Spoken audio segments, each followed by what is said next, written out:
Iṣẹ́ àgbẹ̀, iṣẹ́ okòwò ni, ẹni kò ṣiṣẹ́.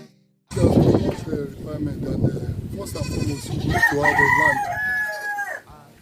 You need to have capital, not much capital, just little capital to start because of their food.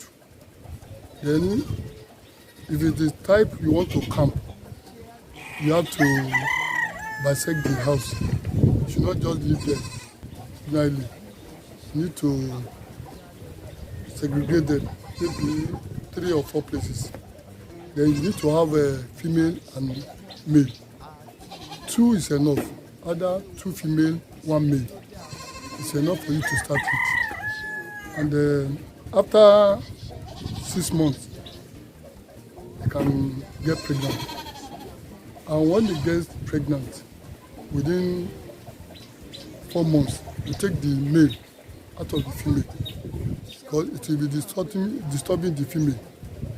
And when it's disturbed, it can cause problem for the pregnancy. 1, it may, born premature. Because when the male is disturbing, it can allow it to born premature. But when if you remove the male at the stage of 4 or 5 months, then the pregnant will grow well and it will born.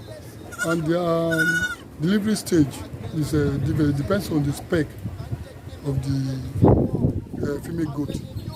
Some are delivering by 6 months, 7 months, 8 months. And once they deliver like that, you leave them to suck the mother's breast for at least 1 month. After that 1 month, you can push the male down to eat again to get another pregnant.